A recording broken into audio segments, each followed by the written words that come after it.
Rádio Rio de Janeiro, a emissora da Fraternidade, passa a apresentar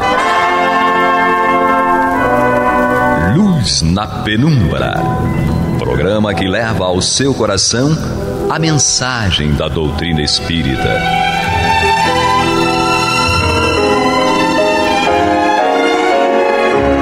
E com vocês, João Nogueira, para estudos de obras póstumas de Allan Kardec. Bem, meus queridos amigos e irmãos, aqui estamos nós, uma vez mais, com muita alegria para levar até vocês esse estudo maravilhoso do livro Obras Póstumas do nosso querido e saudoso Allan Kardec. Nossa, saudoso, João, porque você o conheceu pessoalmente? Não sei. Eu acho que se eu o conheci, eu não fiz muito bom uso da amizade de Kardec, não. Para estar como eu estou hoje, provavelmente eu estava lá atacando pedra na vidraça dele, perturbando, dizendo que ele era um herege, alguma coisa assim, né? Mas hoje, graças a Deus, a gente sente essa proximidade, essa grandeza desse espírito maravilhoso que é um grande discípulo de Jesus na atualidade, um grande apóstolo de Jesus. E temos aí esse livro que foi escrito, como nós sabemos, né, após o desencarne de Allan Kardec, escritos que ele tinha guardado, e a sua esposa Gabi, a doce Gabi, achou essas anotações, esses textos, e publicaram então depois num livro que chamaram então de Obras Póstumas. E tem muita coisa boa, né? Nós temos aqui agora o estudo do capítulo que fala da ligeira resposta aos detratores do Espiritismo.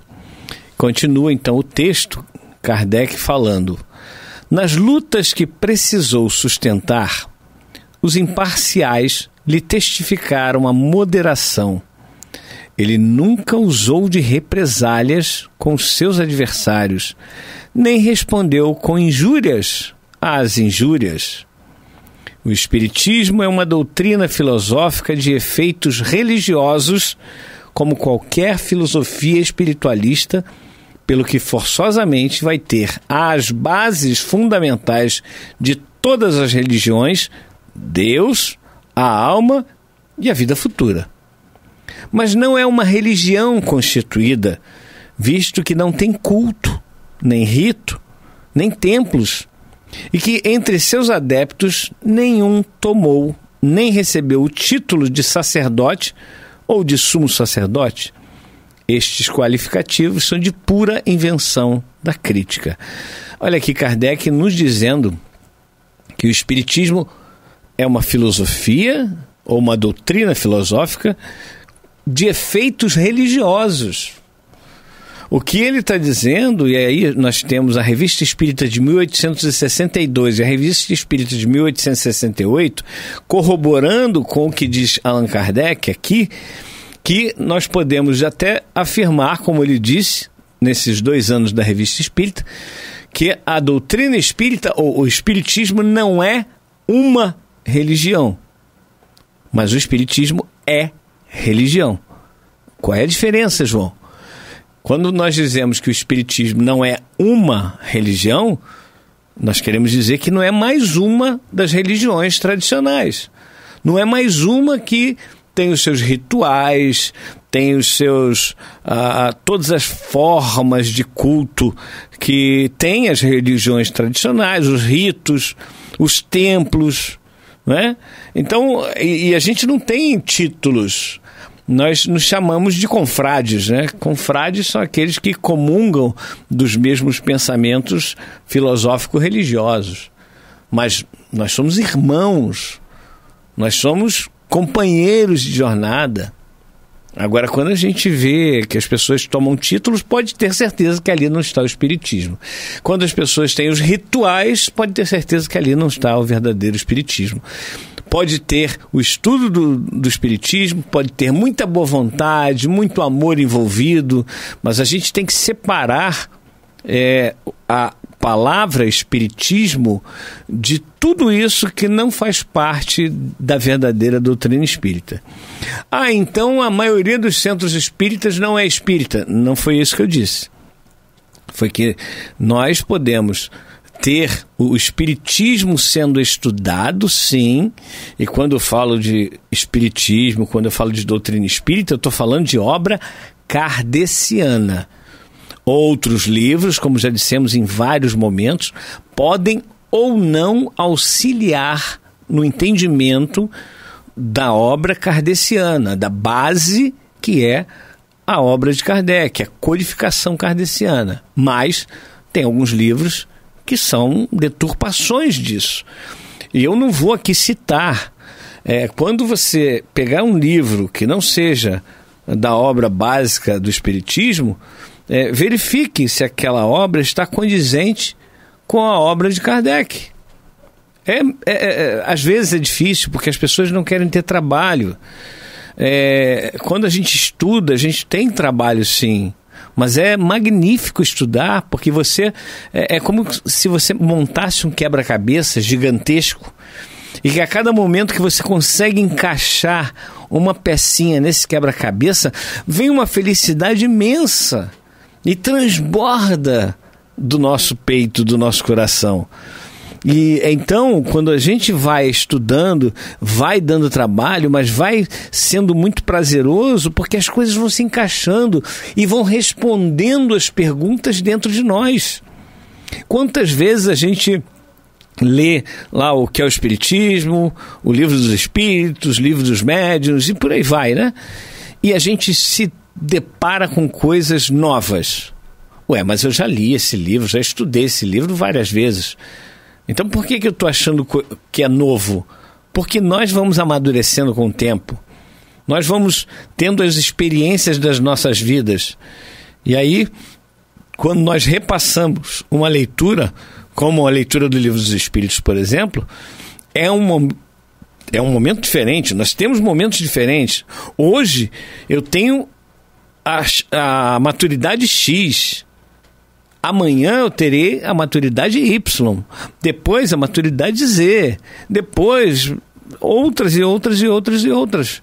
A gente vai amadurecendo, a gente vai sendo mais experiente, a gente vai se tornando seres com maior bagagem de conhecimento e, de preferência, também maior bagagem moral.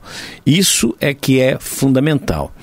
Mas então é muito bom ter esse trecho aqui. Esse trecho esclarece muita coisa para muita gente que pergunta se o Espiritismo é religião, ou se o Espiritismo é uma religião, né? Ou não. Então o que é o Espiritismo? Então está aqui no capítulo Ligeira Resposta aos Detratores do Espiritismo, esse parágrafo que eu vou ler de novo, de tanta importância que ele tem dentro do estudo da doutrina espírita. O Espiritismo é uma doutrina filosófica de efeitos religiosos, como qualquer filosofia espiritualista, pelo que forçosamente vai ter as bases fundamentais de todas as religiões. Quais são as bases fundamentais de todas as religiões? Não pode deixar de estar na base Deus. Se não houver Deus, que religião é essa que não tem um Deus? Não tem Deus. A alma é fundamental, porque se eu entendo que eu não tenho, ou que eu não sou uma alma, que eu sou o corpo físico, quando o corpo físico morrer, não existe mais nada. Então é fundamental que se tenha a alma e a vida futura. Porque eu vou continuar existindo, você vai continuar existindo, nós vamos continuar evoluindo até a perfeição. Ao chegarmos à perfeição, seremos espíritos puros, espíritos perfeitos. E nós, então, teremos outras tarefas nesse universo infinito de Deus, nessa maravilha que é a criação divina. Então, a base de todas as religiões é a base também do Espiritismo. Deus, a alma e a vida futura. Continuando Kardec. Mas não é uma religião constituída, visto que não tem culto, nem rito, nem templos, e que entre seus adeptos nenhum tomou, nem recebeu o título de sacerdote ou de sumo sacerdote. Esses qualificativos são de pura invenção da crítica. Meus irmãos, quando Kardec fala aqui que não tem templo, significa que não tem aquele tipo de templo que era dedicado às religiões. Porque o templo espírita, na verdade, é uma casa. É um local onde nós podemos nos abrigar do frio, do calor, da chuva, dos ventos, né? E termos uma condição de estudarmos. Outro dia estávamos no Centro Espírita Francisco de Pádua, lá em Vigário Geral, e falávamos a respeito da nossa condição de muito religiosos que nós somos. Nós acabamos transformando muitas vezes os centros espíritas como se fossem templos religiosos, como se fossem igrejas. E não é esse o propósito. Os centros espíritas, eles existem para que nós nos reunamos com conforto, sim, porque conforto é importante. Como é que a gente, no calor do Rio de Janeiro, com 40 graus, a gente vai conseguir se concentrar em alguma coisa? Mas, meus queridos amigos e irmãos, este é o programa Luz na Penumbra. Estamos estudando o livro Obras Póstumas, de Allan Kardec, hoje no capítulo Ligeira Resposta aos Detratores do Espiritismo, dando continuidade a esse capítulo. E vamos então continuar aqui na leitura, quando Kardec fala: esse espírita, pelo só fato de simpatizar com os princípios da doutrina e por conformar com esses princípios o proceder. Olha que coisa importante que Kardec nos está dizendo. Nós somos espíritas pelo simples fato de simpatizarmos com os princípios da doutrina e por conformar esses princípios o proceder. O nosso proceder, a nossa vida, as nossas atitudes, os nossos pensamentos têm que ser conformados, ou seja, tem que ser, nós temos que ir nos moldando aos preceitos ou princípios da doutrina espírita. Se eu estudo a doutrina espírita e não aplico essa doutrina em mim, eu estou conseguindo aumentar a minha responsabilidade e as minhas dívidas. Agora, se eu estudo a doutrina espírita e pratico tudo aquilo que eu estou estudando, é como Jesus fala no final do Sermão do Monte, que nós devemos ser como aquele homem que ouve as palavras dele, as palavras de Jesus, e pratica essas palavras. E Jesus compara esse homem àquele que construiu a sua casa sobre a rocha. Vem o vento, vem a chuva, batem as ondas e a casa não rui, a casa não desaba, porque ela está assentada em rocha firme. Esse homem é comparado àqueles que ouvem as palavras de Jesus, aqueles que estudam o Evangelho de Jesus, estudam a doutrina espírita e praticam, buscam praticar. É óbvio que a gente não vai conseguir praticar tudo de uma vez. Tem muitas coisas que ainda nós temos dificuldades imensas em aplicar em nossas vidas. Mas nós precisamos perseverar. É dia após dia. Nós somos capazes, sim. Por que não? Quem disse que nós não somos capazes de nos endireitar, de nos corrigir, de nos melhorar, de sermos mais fraternos, de sermos mais empáticos, né? A capacidade de nós nos colocarmos no lugar do outro. Quem disse que não conseguimos fazer isso? É claro que nós conseguimos. É óbvio. Quanto mais nós tentarmos, mais a espiritualidade vai nos ajudar e mais nós vamos nos fortalecer. Então precisamos tentar, sermos sinceros, tentativa com sinceridade, com perseverança. Isso é o que a gente precisa. Continuando o texto de Kardec, ele diz: trata-se de uma opinião como qualquer outra, que todos têm o direito de professar, como tem o de ser judeus, católicos, protestantes, simonistas, voltariano, cartesiano, deísta e até materialista. Ou seja, mais uma vez, o espírita é aquele que entende, aceita os conceitos da doutrina espírita, que essa doutrina fale a sua inteligência, a sua razão de forma clara e concisa, e que busca praticar tudo aquilo que aprende na doutrina espírita. Não adianta só aprender na intelectualidade, é preciso transformar em pensamentos, palavras e atos diários, não é? E mais uma vez, nós vamos ter coisas que vão ser difíceis de nós conseguirmos ajeitar dentro de nós, mas não é impossível. Nós temos aquela campanha, né? Já falamos várias vezes aqui e em outros programas da Rádio Rio de Janeiro, como Caminho do Senhor, em que nós falamos assim, vamos trocar a palavra, ou a expressão, melhor dizendo, é difícil. Isso para mim é difícil, pela expressão é possível.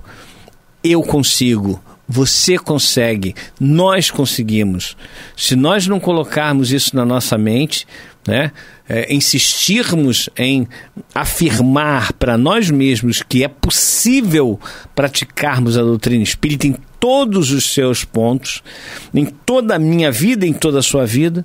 Então, quando nós entendemos que é possível e vivenciamos esse é possível, o é difícil vai ficar de lado, o é difícil vai deixar de existir e vai cada vez mais ficando possível e mais fácil. Continuando o texto, então, Kardec diz: o Espiritismo proclama a liberdade de consciência como direito natural.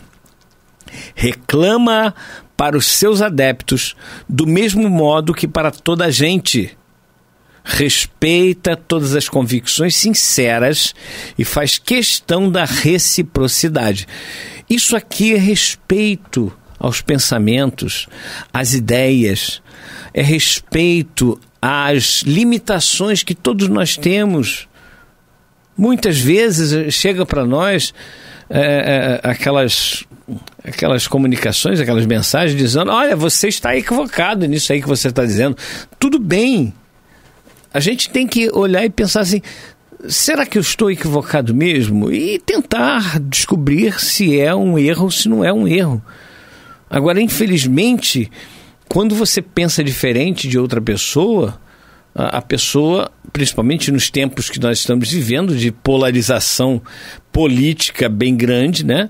Onde parece que existem dois grupos, não existe mais nada no meio disso. Não existe ninguém que tenha pensamentos dos dois lados. E aí quem está numa posição, na posição A, detesta ou odeia quem está na posição B. E vice-versa. Como assim? Porque eu penso diferente do outro, eu não preciso ter uma inimizade com o outro. Eu posso conviver. Se eu falar para a pessoa, olha, desculpa, eu não quero conversar sobre esse assunto, porque eu não tenho maturidade. A gente não tem maturidade para discutir certos assuntos. É por isso que inventaram lá atrás que não se discute religião, nem política, nem futebol.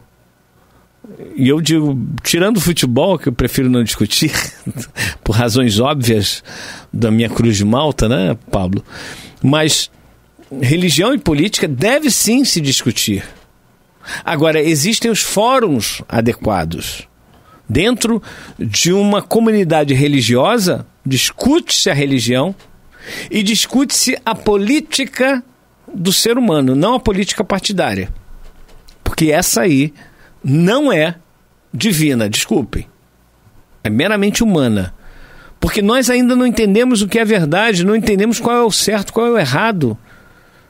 Para mim, o certo é pensar como eu penso. Mas para o outro que pensa diferente de mim, o certo é pensar como ele pensa. Por isso Kardec continua aqui com esse texto, que é absolutamente maravilhoso, dizendo: da liberdade de consciência decorre o direito de livre exame em matéria de fé. O Espiritismo combate a fé cega, porque ela impõe ao homem que abdique da sua própria razão. considera sem raiz toda fé imposta, donde o inscrever entre suas máximas não é inabalável senão a fé que pode encarar de frente a razão em todas as épocas da humanidade. Ou seja, é o que está lá no início do Evangelho segundo o Espiritismo. Kardec coloca bem no início: fé inabalável é aquela que pode encarar frente a frente a razão em todas as épocas da humanidade. Porque se a ciência, como diz Kardec, provar que o Espiritismo está em erro em determinado ponto, o Espiritismo se modificará nesse ponto. Agora, infelizmente, tem muita gente que acha que quando existem teses, o Espiritismo deve se modificar naquele ponto. Não, Kardec não falou em tese. Se levantarem uma tese e essa tese falar que o Espiritismo está errado, isso é tese, não é prova. É preciso provar que o Espiritismo está errado em determinado ponto. E ponto, final. Continuando Kardec, coerente com seus princípios, o Espiritismo não se impõe a quem quer que seja, quer ser aceito livremente e por efeito da convicção. Expõe suas doutrinas e acolhe os que voluntariamente o procuram. E para terminar, o último parágrafo desse capítulo: não cuida de afastar pessoa alguma das suas convicções religiosas. Não se dirige aos que possuem uma fé e a quem essa fé basta.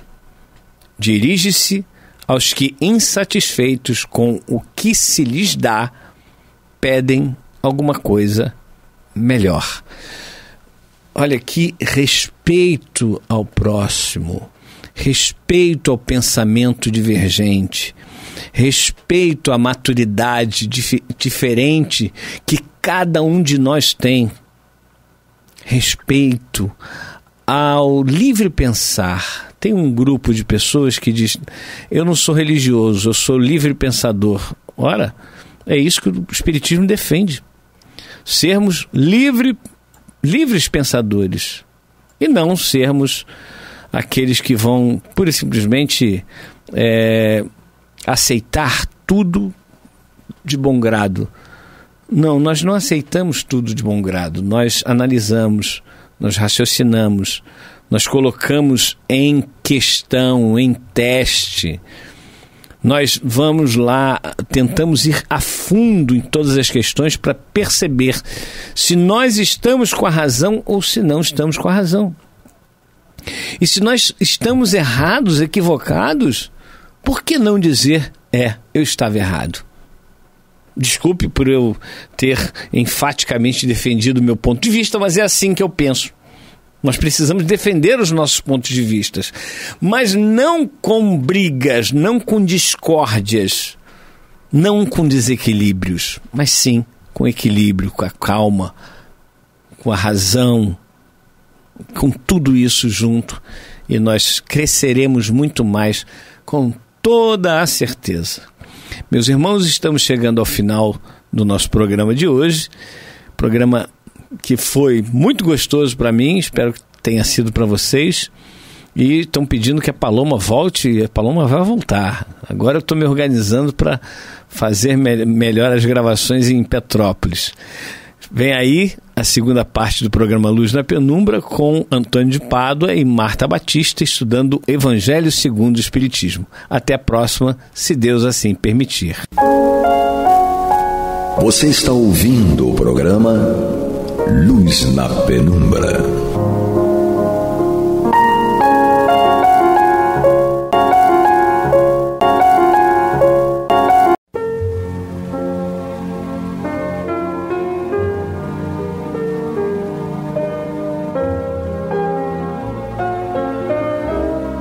A Rádio Rio de Janeiro está levando ao seu lar e ao seu coração a mensagem consoladora da doutrina espírita, através do programa Luz na Penumbra.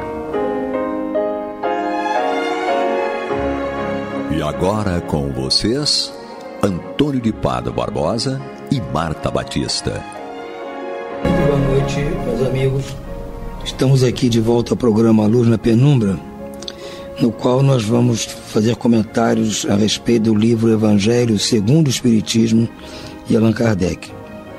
Estamos aqui, a Marta Batista e eu, ainda estudando a introdução do livro, e hoje nós daremos início à sua parte número 4, sua quarta parte, que trata do estudo da doutrina de Sócrates e Platão, precursores da ideia cristã e do Espiritismo. Então Kardec aqui, antes de estudar diversos itens desta doutrina e fazendo sua comparação com a doutrina cristã e com o Espiritismo, ele fez aqui o que ele mesmo chamaria de prefácio, para dar uma explicação para nós por que dessa comparação, né? Todo mundo já ouviu falar em Sócrates, já ouviu falar em Platão, no Cristo com certeza, mas poucas pessoas já deram o trabalho de comparar as ideias de Sócrates e Platão com as ideias do Cristo.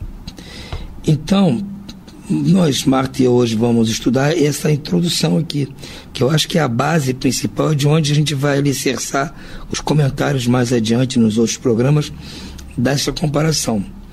Então, Marta, uma boa noite para você. Boa noite, Antônio. Boa noite, Serginho. A todos os amigos ouvintes. Certo. E é interessante, né, estudar esse item. Exatamente. É muito importante, porque ele vai revelar aqui aos poucos nessa introdução, Antônio, bases interessantes para que nós não só percebamos, né, a correlação estreita entre a doutrina de Sócrates e Platão e a ideia cristã, né, e do Espiritismo, mas, sobretudo, entender determinados pontos que, para muitos, ficam nebulosos. Sem dúvida. Então, vou ler aqui o que Kardec escreveu, para a gente ter como base para fazer a análise, né? Sim. Ele diz assim: supondo-se que Jesus conheceu a seita dos essênios, que, aliás, nós estudamos anteriormente isso, né?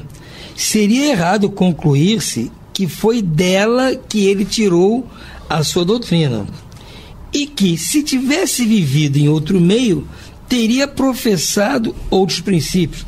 O que é lógico, poxa, se nós admitirmos que Jesus tirou as ideias dele dos essênios, é de admitir que, se não houvesse os essênios, houvesse um outro grupo qualquer, ele poderia ter trazido ideias completamente diferentes da que ele trouxe, né? O que é uma incongruência. É um contrassenso, né? Exatamente. Então, Kardec segue: as grandes ideias nunca aparecem subitamente. Aquelas que têm por base a verdade sempre apresentam precursores que lhes preparam parcialmente o caminho. Depois, quando os tempos são chegados, Deus envia um homem com a missão de resumir, coordenar e completar esses elementos esparsos e com eles formar uma base.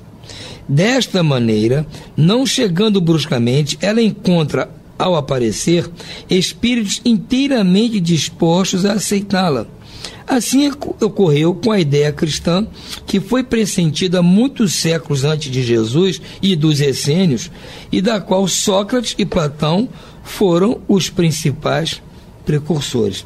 Ele põe aqui, o tradutor, duas pequenas notas a respeito de Sócrates e Platão. Então, só para lembrar quem foram: Sócrates foi um filósofo grego que viveu por volta dos anos 470 a 399 a.C., e dedicou-se ao estudo moral do homem. Acusado de impiedade, foi preso e condenado a envenenar-se com cicuta. Platão, também outro filósofo grego, era discípulo de Sócrates e mestre de Aristóteles. Viveu em Atenas de 428 a 348 a.C. Escreveu os diálogos, através dos quais os dados a respeito da personalidade e da filosofia de Sócrates chegaram até nós. Então segue Kardec. Sócrates, da mesma forma que o Cristo, nada escreveu, ou pelo menos não deixou nada escrito. Como Cristo teve a morte dos criminosos, vítima do fanatismo por haver atacado as crenças existentes e posto a virtude real acima da hipocrisia e da aparência das formas. Em uma palavra, por haver combatido os preconceitos religiosos. Como Jesus foi acusado pelos fariseus de corromper o povo com seus ensinamentos. Sócrates também foi acusado pelos fariseus do seu tempo, porque eles existiram em todas as épocas, de corromper a juventude ao proclamar o dogma da unidade de Deus, a imortalidade da alma e a vida futura. Assim como nós conhecemos a doutrina de Jesus somente pelos escritos de seus discípulos, conhecemos a de Sócrates pelos escritos de seu discípulo Platão.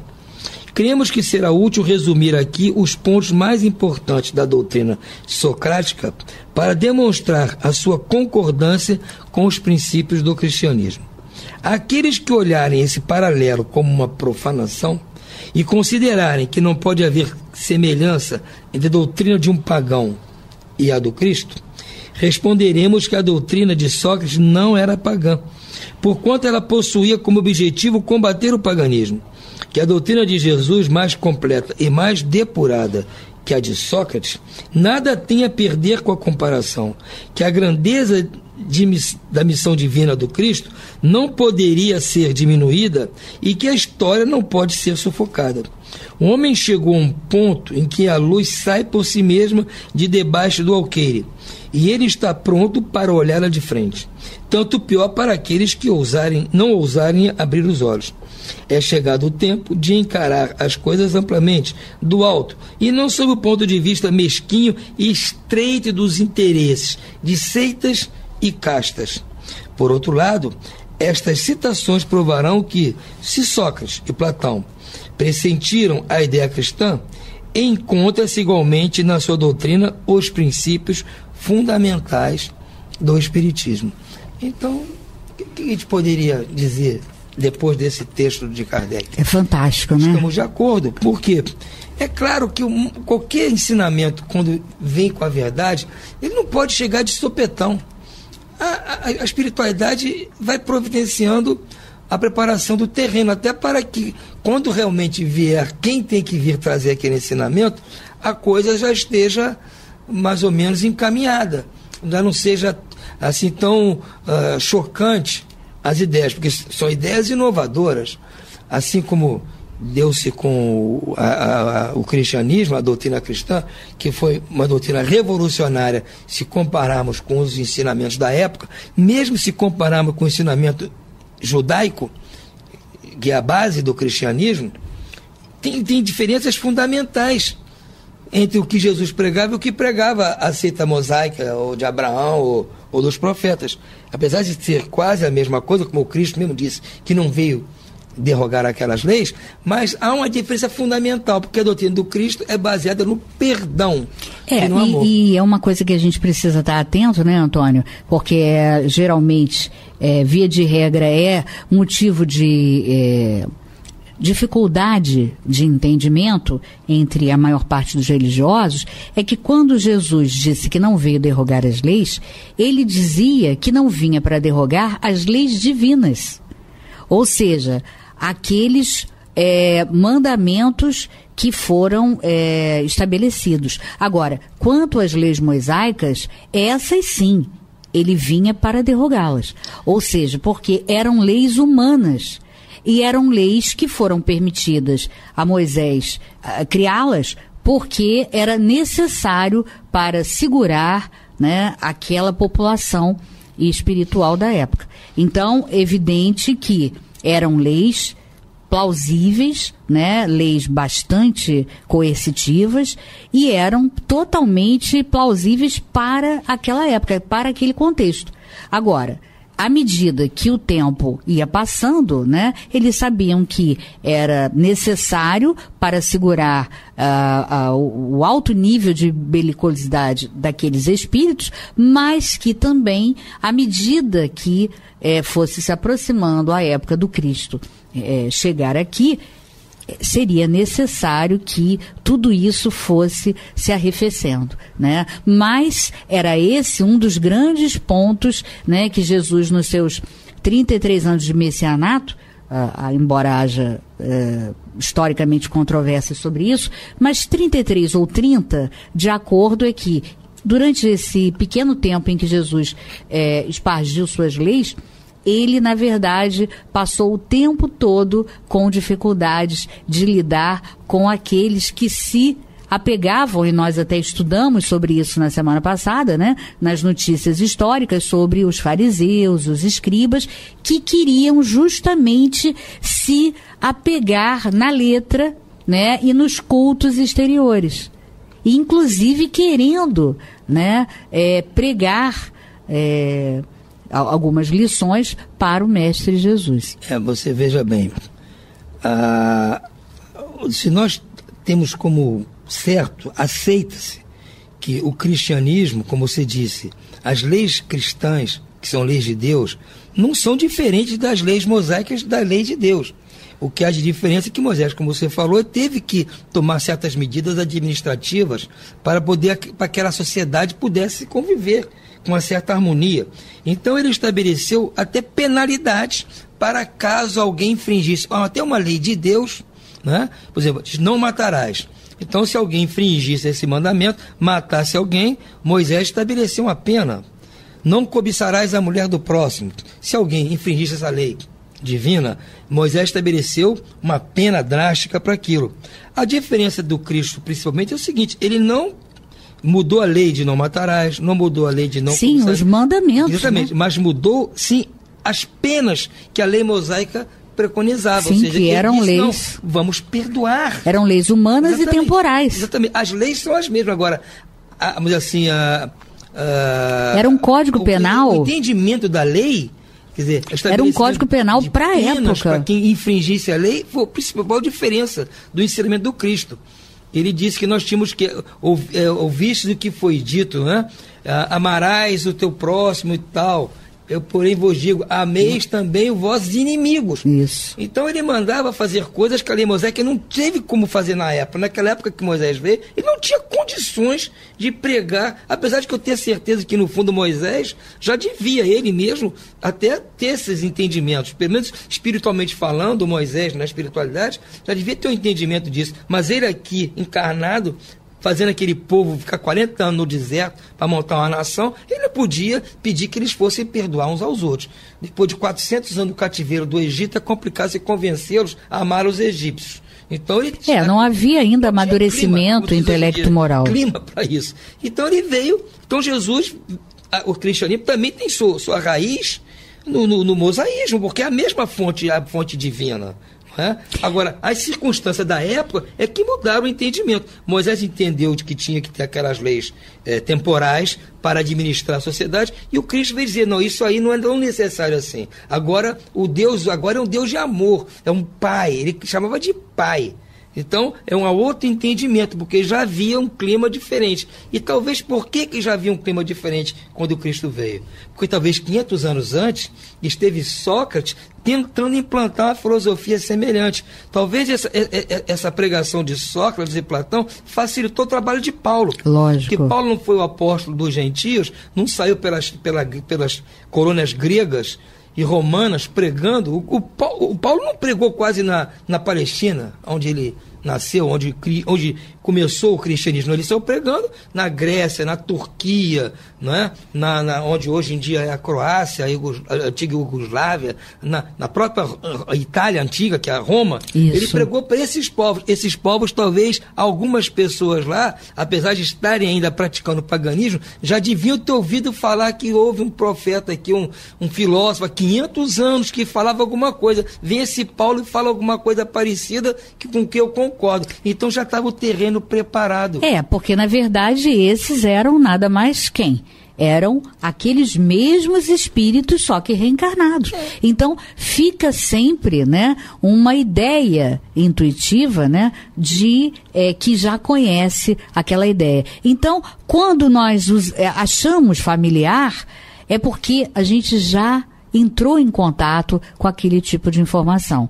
E aí, como é que nós conseguimos, né, melhorar, progredir e entender e transformar os conhecimentos em sabedoria? É justamente quando você se afiniza e se familiariza com aquelas informações. Então, a familiaridade está ligada intrinsecamente a você ouvir repetidamente aquelas informações. Então, aqueles espíritos eram as mesmas pessoas de antes reencarnadas. Então, é evidente, né? Quer dizer, o coração já vai ficando, né, previamente preparado, porque aquela terra, né, do coração já está se familiarizando com aquelas ideias. Como disse Kardec aqui, desta maneira, ou seja, não vindo bruscamente, ela encontra, ou seja, essa doutrina nova, inovadora, encontra, ao aparecer, espíritos inteiramente dispostos a aceitá-la. E já houve aquela limpeza do terreno, aquele preparo. Esses espíritos já ouviram uma vez, agora estão reencarnando, estão ouvindo outra vez. Então, há condições. Agora, você vê uma sabedoria, uma coisa dessa que logo que ela chega, ela ofusca. Claro, porque, como se diz hoje em dia, né? Ele quebra um paradigma. Por isso é que havia essa necessidade, né, de precursores preparando, né, a terra dos corações. E, logicamente, né, não foi à toa que Jesus falou que a luz precisa ser graduada, justamente por quê? Porque uma ideia, né, excessivamente luminosa, como a ideia de amor e de perdão, ela, com certeza, ofusca logo nos primeiros contatos. Queima. Exato. Retina. Exatamente. Não só o fusca, chega a queimar a retina. Exatamente. Nós não estamos preparados para isso. Que é a sensação, né, que durante tantos séculos nós chamamos de inferno, era porque justamente nós sentíamos uma certa ardência em função das nossas consciências estarem entrando em contato com o choque entre o que nós havíamos feito e as leis divinas que estavam ali alinhadas na nossa consciência e que nós não havíamos conseguido dar conta delas. Então, o choque entre a nossa consciência culpada em função de não termos realizado, né, de forma correta as vontades do Pai, é justamente essa sensação de ardência, né, que gerou, na verdade, uma ardência quase que mental, né, que gerou o quê? A ideia de inferno de labaredas. Então vem aqueles que começam a desvendar o mistério das ciências a contestar aquilo, porque estão vendo que aquilo é um engodo. Então está esse conflito, as pessoas se instruem e abandonam a ideia de religião, a ideia do amor, a ideia do perdão, porque estão se instruindo e são contrassenso. Você se instrui ao contrário, é para poder pôr isso em prática. Então precisava vir uma outra doutrina, ou melhor, uma doutrina subsequente a essa, para que as coisas se esclarecessem. Daí vem o Espiritismo. Então, como bem disse Kardec, o Sócrates e Platão, daqui, essas citações provarão que, se Sócrates e Platão pressentiam a ideia cristã, encontra-se igualmente na sua doutrina os princípios fundamentais do Espiritismo, porque esta linha é a mesma. É verdade. E aí é interessante, né, a gente ir remontando a biografia de Sócrates para que a gente entenda, né, por que essa doutrina de Sócrates, né, que semelhante a Jesus também nada escreveu, né, deixou para o seu discípulo. Né? O seu discípulo Platão é que escreveu e dá testemunho através dos diálogos, né? Ele traz o testemunho de tudo que Sócrates pregou, né? E preconizou. Então a gente observa, né? Não há nenhuma dificuldade de nós, primeiro, né? É sempre bom a gente destacar essa questão, que não há nenhuma dificuldade de se aceitar, né, a esses precursores com ideias ou ideais bem semelhantes ao cristianismo, às ideias do Cristo. Por quê? Porque, na verdade, eles aprenderam com o Cristo na dimensão espiritual.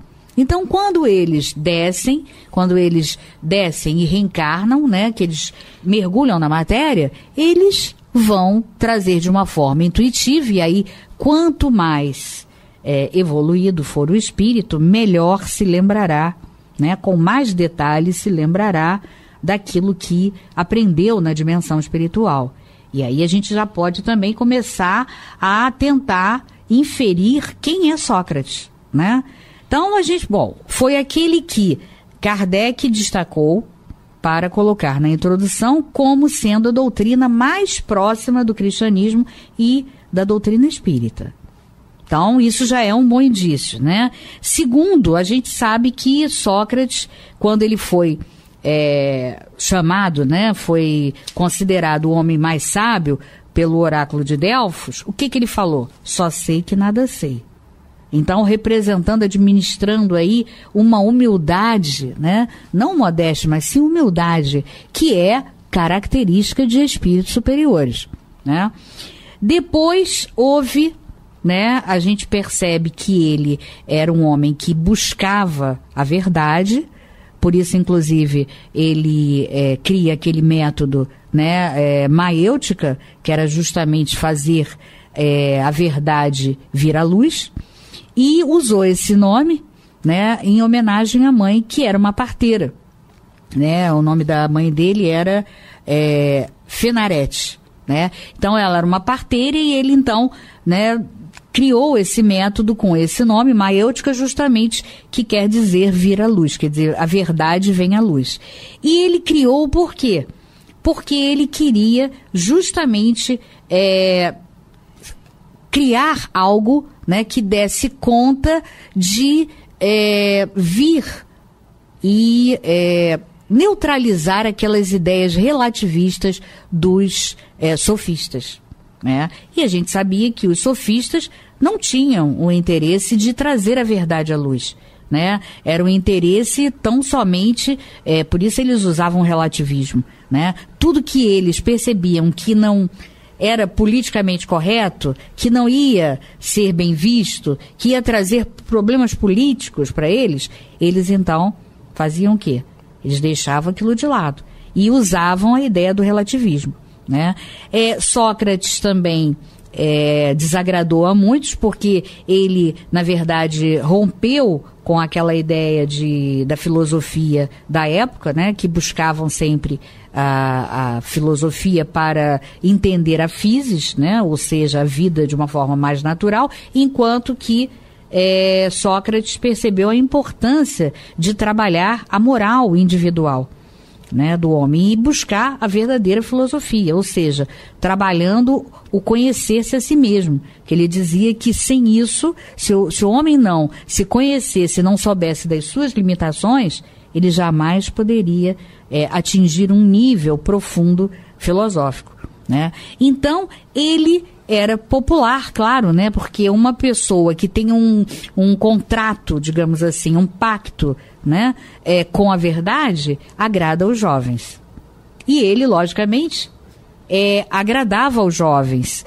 E isso, inclusive, foi um dos motivos, né, pelo qual ele acabou morrendo. Porque não só pela maêutica ele desmascarava todos os sofistas e aqueles que eram politicamente corretos, como também ele agradando aos jovens que buscavam a verdade, porque ainda não estavam contaminados, né? E a gente vê isso até hoje, né? Enquanto na juventude, depois o discípulo de Platão, Aristóteles, já vai numa determinada obra, que é uma obra utilizada até hoje nas universidades, né, em teoria literária, ele fala sobre a importância, né, e o papel dos jovens na sociedade, que é o papel mesmo, né, de guardando os limites da ética e da moral, que é mesmo o papel do jovem lutar e romper com o tradicional. Então, ele agradava os jovens e isso incomodou profundamente a todos eles. Mas olha, eu não sei, a gente vai ter que continuar amanhã, porque o Serginho diz ter logo para nós. Amanhã nós vamos então passar já o resumo da doutrina de Sócrates e Platão. Vamos já discutir a personalidade deles, já usando como base a própria doutrina deles e a comparação que Kardec fez entre a doutrina entre deles, preceitos deles e o cristianismo. Exatamente. Então vamos ficando por aqui, Marta, desejando a você, o Serginho e os nossos ouvintes uma boa noite, muita paz para todos. Uma boa noite e muita paz a todos.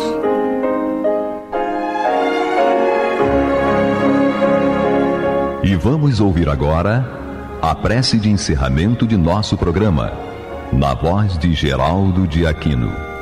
Jesus, dá-nos coragem para a luta, piedade para os insultos e misericórdia para as injustiças e ingratidões.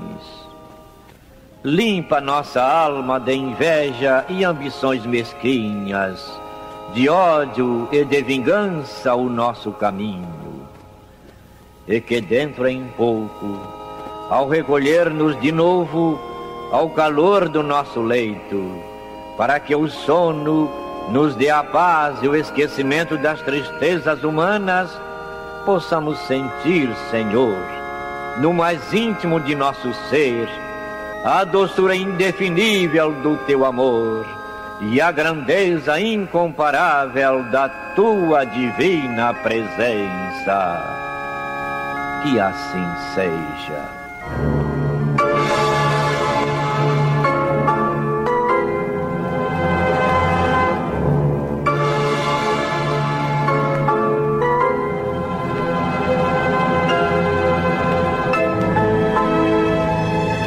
Acabamos de apresentar o programa Luz na Penumbra, que voltará a ser apresentado amanhã às 21 horas nesta emissora.